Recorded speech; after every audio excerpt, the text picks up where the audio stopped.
Hey guys, got another story for you. If you hear a noise in the background, Gomer's going at it on a bone again. So, excuse the noise. He's doing some chewing on a bone. Yeah, another story for you. They call the stretch of I-40 between Kingman, Arizona and the New Mexico line the long empty among the old company drivers. Not because it's completely deserted. There are still gas stations and the occasional flying J, but because something about that 200-mile plus run flattens cell signal, kills AM radio, and makes the mile markers feel like they're counting down instead of up. Back in late October 2018, or 19, depending who's telling it, a guy running for a meat hauler out of Albuquerque picked up a refrigerated load in Barstow. AAA beef, nothing special. He was on hour 9, fighting the kind of tire that makes your eyelids feel like they're lined with sandpaper. CB was mostly dead, except for the occasional Spanish station bleeding through. Around 2:40 a.m., just past the old Meteor City trading post, his headlights caught something standing on the white line of the eastbound shoulder. Not hitchhiking, not waving, just standing. Tall, too tall, like the shadow of a man stretched on a funhouse wall. No reflective vest, no bag, no thumb out, just motionless in a long dark coat that didn't move even though a wind was kicking dust devils across the road.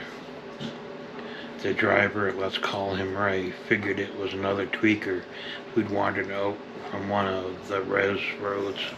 He kept his foot steady, planning to radio it in at the next rest area if the guy was still upright. But when he glanced in the right mirror after passing, the figure was gone. Not walked off, not lying down, just not there.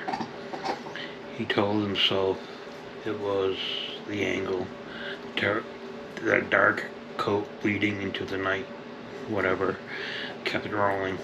12 miles later, the reefer unit started screaming.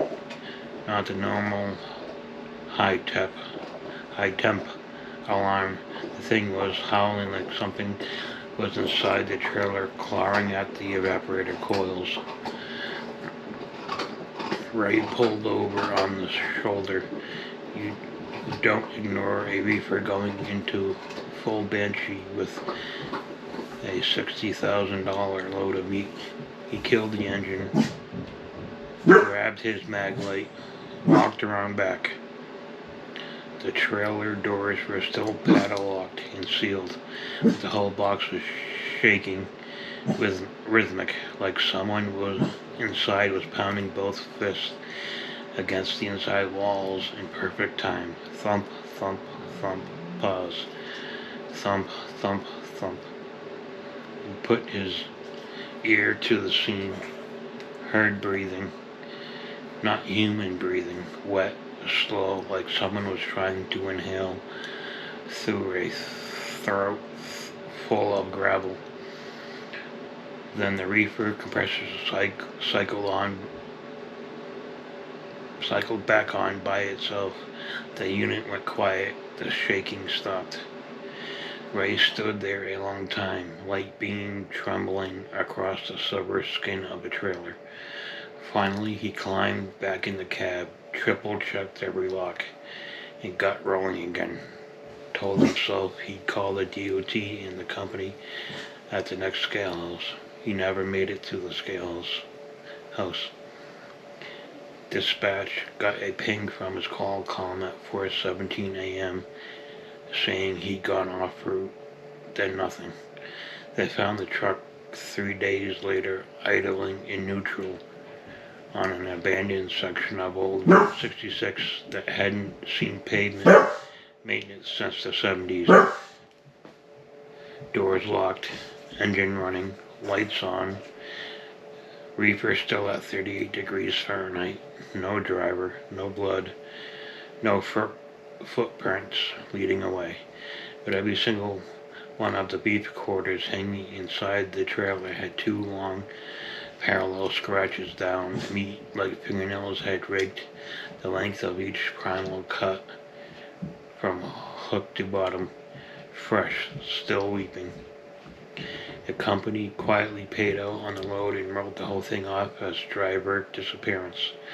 Ray's family got the standard speech about how sometimes guys just walk away from life. But the guys who still run the stretch at night, the ones who've been out there 20 years, they still talk about it on low power when the skip is quiet. They say if you're westbound on I-40 between 2 and 4 a.m. and your headlights catch someone standing on the white line wearing a long dark coat,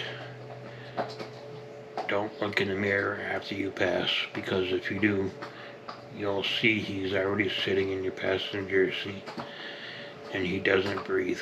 He just waits for you to notice the smell, like meat left out in the sun. Just long enough. Drive safe out there. Okay, thanks for listening, folks. Hope you liked it.